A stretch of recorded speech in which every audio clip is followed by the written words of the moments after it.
The black hole that is President Donald Trump's personal finances is seeing a little more light.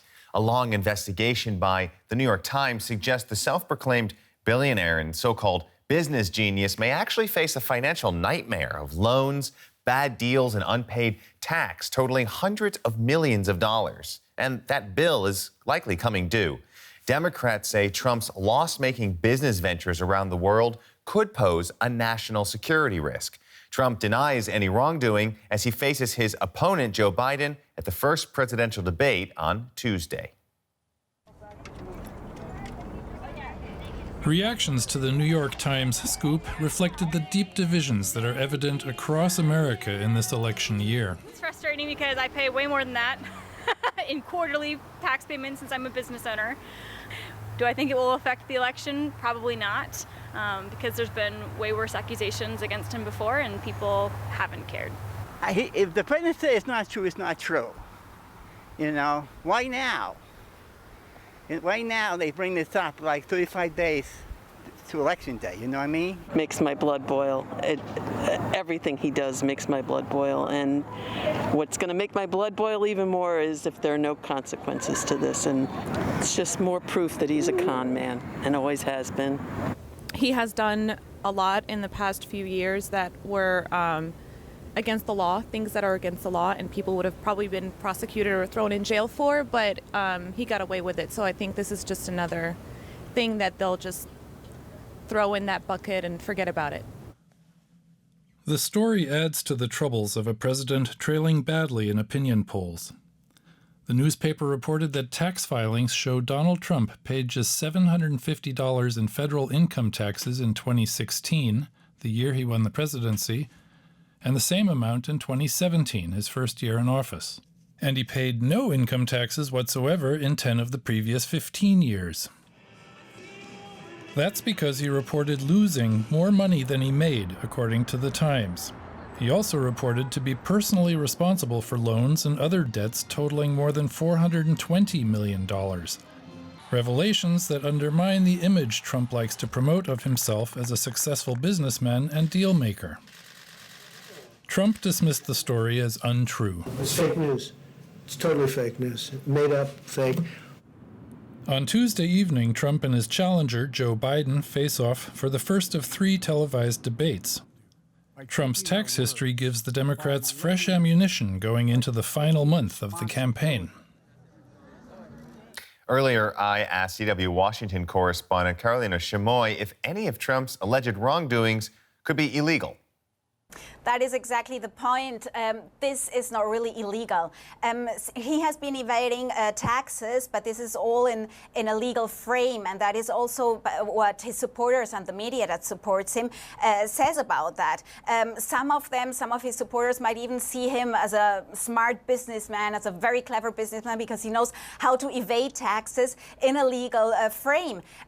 So this is why they think this is a strategy of Democrats and of the so-called fake news, in Trump's words, to discredit him just some days before the elections, and also, of course, only one day before the presidential debate.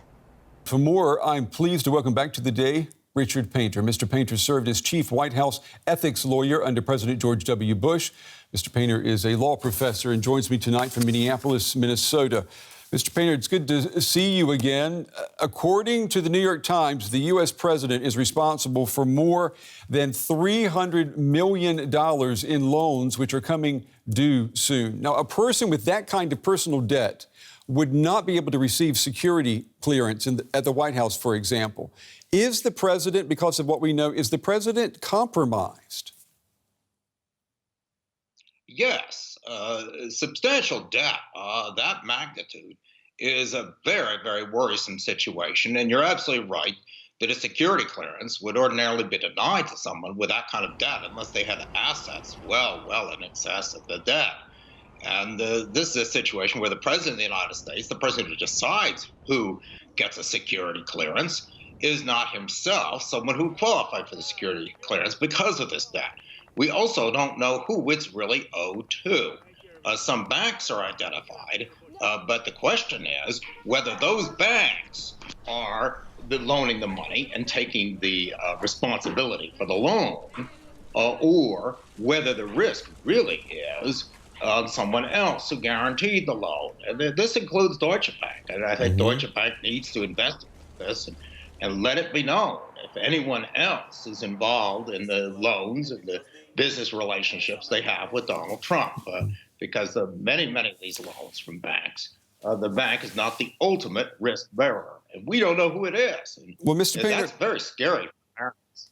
What would you say then, when you consider all of this, does it mean that Donald Trump could be a threat to national security?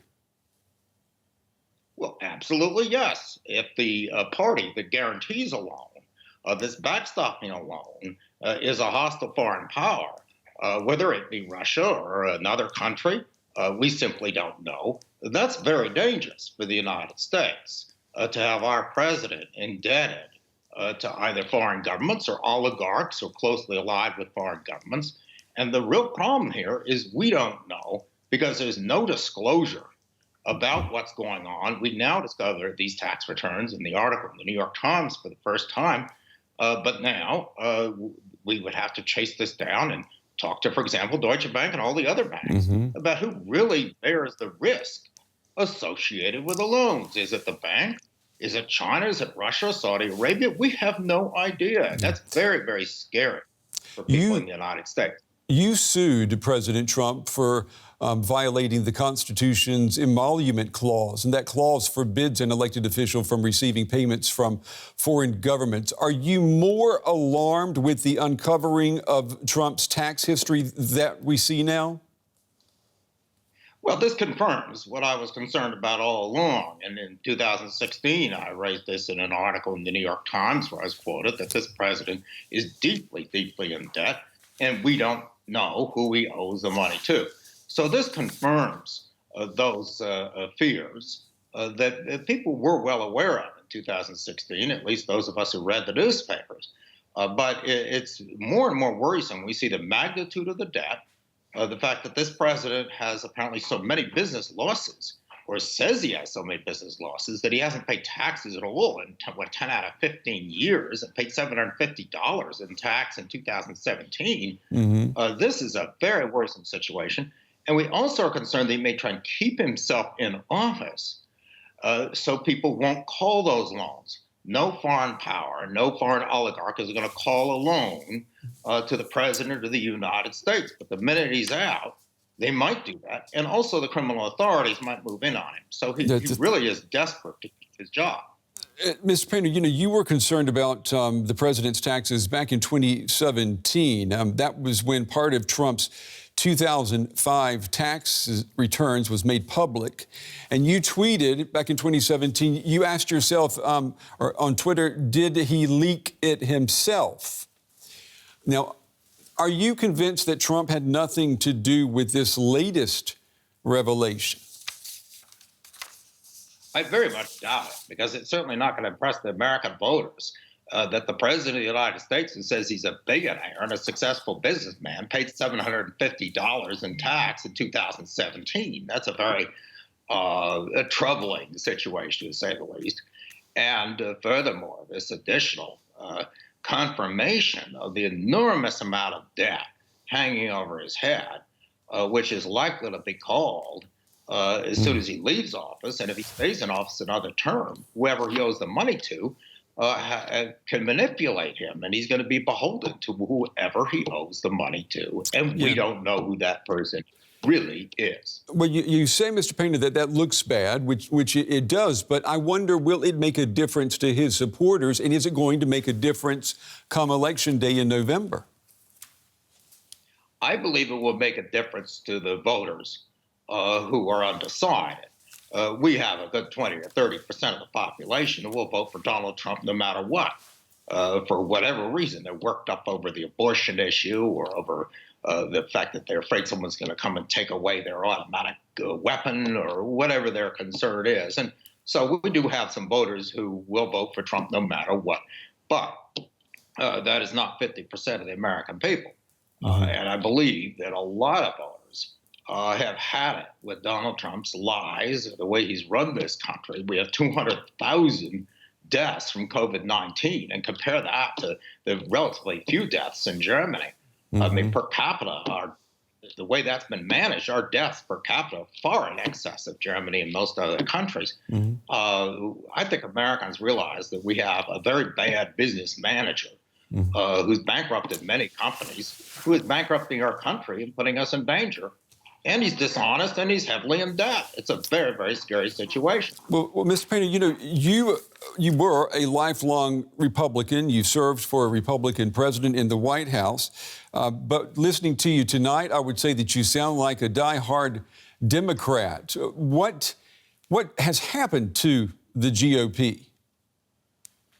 I'm a political independent. I was a Republican for 30 years. I left the Republican Party in 2018.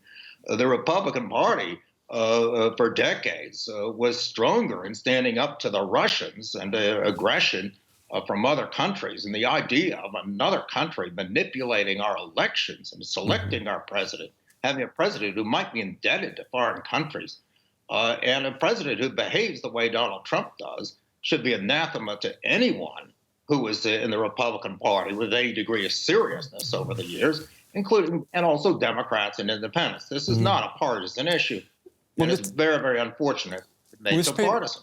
Mr. Painter, how do you explain then, my last question before we run out of time, how do you explain then the fact that in the U.S. Senate you have so few Republicans who are willing to even criticize the president, you know, much less take a stand and say that what he does is anathema to the ethics of the party? That has to do with a completely corrupt American campaign finance system, and that affects both of our political parties. That the head of the party, and that is the President of the United States, if your party is in the White House, the head of the party controls the fundraising apparatus and who gets money to run for office. And if a senator dares criticize Donald Trump has made it very clear that he's going to support an opponent. We had 2 Republican senators leave the Senate over that in the last elections. They simply didn't want to deal with it. So it's a very dangerous situation for our democracy when campaign money has so much influence and then the president controls the campaign money. Yes. Yeah, and I think that there are a lot of people waiting to see what happens after the election if there will be campaign finance reform in the U.S. Richard Painter joining us tonight from Minneapolis. Mr. Painter, as always, it's good to see you. We appreciate your insights tonight. Thank you. Thank you very much. Thank you.